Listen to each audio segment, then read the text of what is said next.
متقنا تجد الحياة جميلة بعطائها، كن متقنا تلقى بنفسك فرحة تحيا بها، كن متقنا تجد الحياة جميلة بعطائها، كن متقنا تلقى بنفسك فرحة تحيا بها. بسم الله الرحمن الرحيم.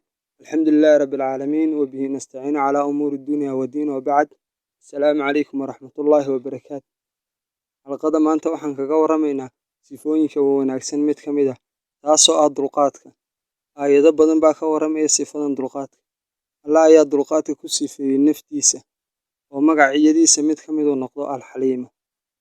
Aayado badan baa ka waramaya sifada dulqaadka.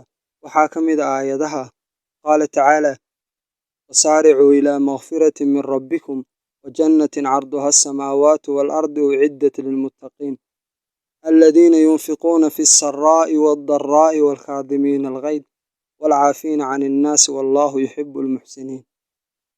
ودقدقة دنبي dhaaf halka Alle ka ahaaday, janno halkeeda u degdega ballaadhkeedu yahay hirarka iyo dhulalka. Waxa loo diyaariyey kuwa Alle ka baqa, kuwa bixiya xoolahooga weeyi, xaaladda farxadeed iyo xaaladda dhibta, kuwa cadhadooda qarsada weeyi, kuwa cafiya dadka weeyi. Alle wuxuu jecel yahay kuwa samafala.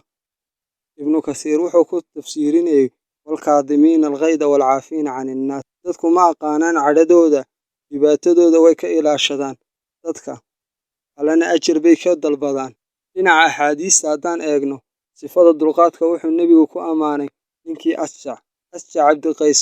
Waxa uu nebigu ku yidhi, waxaad leedahay laba tilmaamood ama sifo uu Alle jecel yahay, waa dulqaadka iyo degenaanshaha. Nebigu wuxuu yidhi, qofka xooga badani maaha ka dadka legda, ee waa ka qabta naftiisa markuu cadhoodo. Xadiiskan wuxuu nebigu ku ammaanayaa dulqaadka, inuu qofku dulqaato sida uu uga mid noqdo dadka uu Alle jecel yahay. Waxaa laga yidhi dulqaadka waxaa ka mid ah, wanaaggu maaha in ay bataan maalkaaga iyo carruurtaadu, laakiin wanaaggu waa inuu bato cilmigaaga iyo dulqaadkaaga. Faa'iidadan ka dhexlayna dulqaadka waxaa ka mid ah inuu Alle jecel yahay sifadan dulqaadka. Dulqaadka waxaa laga faa'iidaa inuu ixtiraamkaagu weynaado, darajadaadu sarreyso, hadalkaaga la qaato, ficilkaaga laga raali noqdo.